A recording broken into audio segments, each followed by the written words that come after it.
What's going on, everybody? Welcome back and welcome to my first MLB The Show franchise. The choice was an obvious choice on which team I was going to pick to control my first franchise, and that is going to be my favorite team, the Cincinnati Reds. The Reds haven't won a postseason series since 1995, and they are coming off of their worst season since 1982, winning only 62 games and losing 100. When you look at the NL Central, leading that division is the St. Louis Cardinals.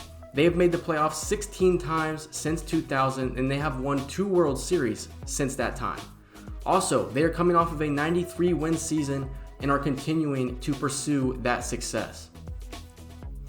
When looking at the Chicago Cubs, they are currently in a rebuild of sorts, but they are still being aggressive in free agency and looking to get better. The Cubs are coming off of a World Series win just 7 years ago and are looking to get back to that point.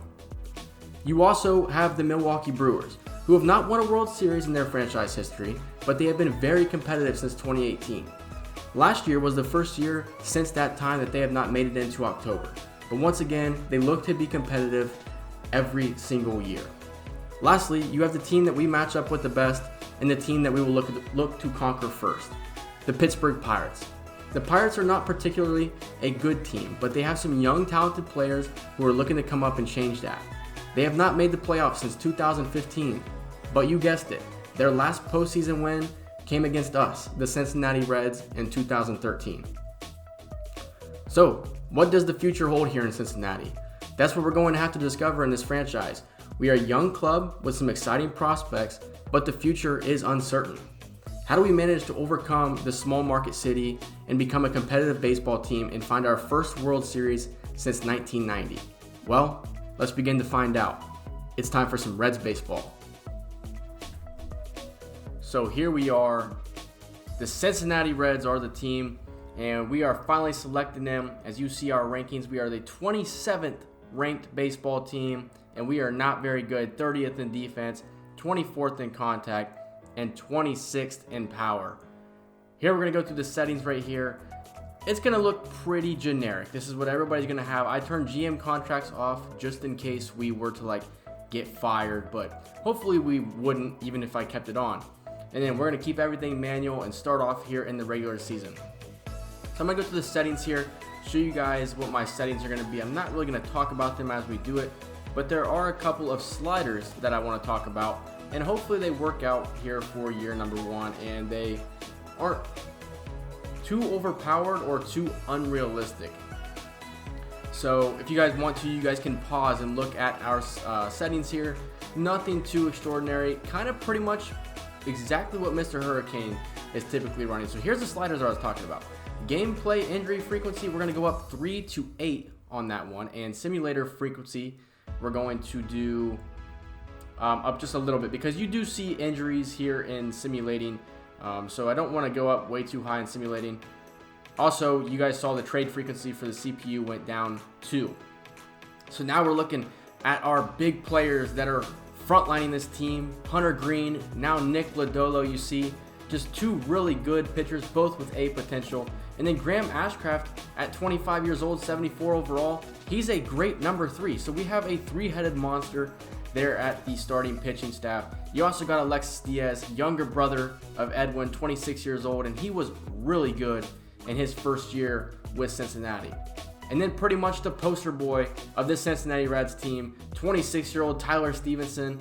Last year, only played in 50 games, but batted .319 with 6 home runs.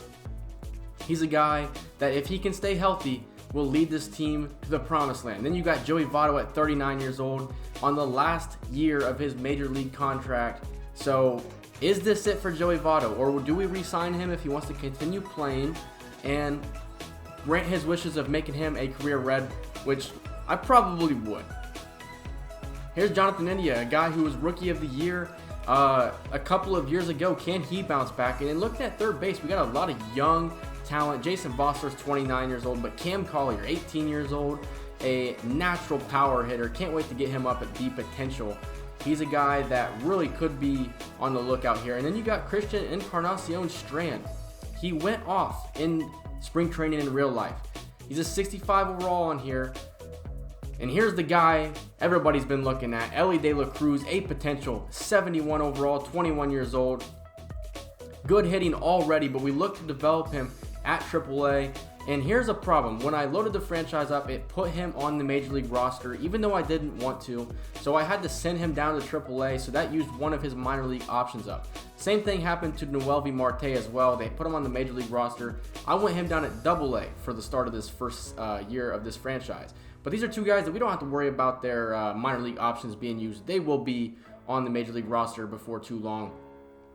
But Elly De La Cruz, Noelvi Marte, these are all Matt McLain, Edwin Arroyo. These are all guys who are going to lead this team to victory.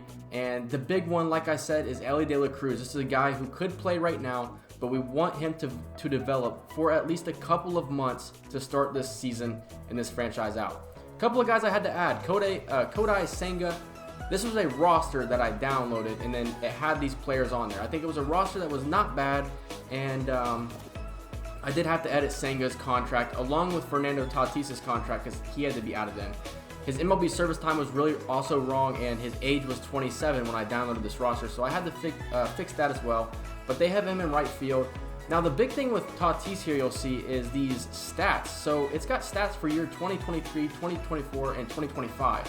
I'm going to guess those are for the years before 2023, but we'll just try to ignore it for now. But now looking at the top prospects to start this franchise out, Anthony Volpe did not make the Major League roster like he is going to in real life. So that's kind of a bummer that things aren't going to reflect what's going on in real life. But we'll work around it. This is our own fantasy baseball league anyway. You know, this is what is going to happen in our franchise. I'm not really worried about real life at this point. We have everything set. We're ready to go. And I think that with it being our franchise, it adds a bit of personalization to us. So I think it'll be fine. You see 28th, 29th, and 30th are all Cincinnati Reds. And then Alex Ramirez caps it off for the New York Mets.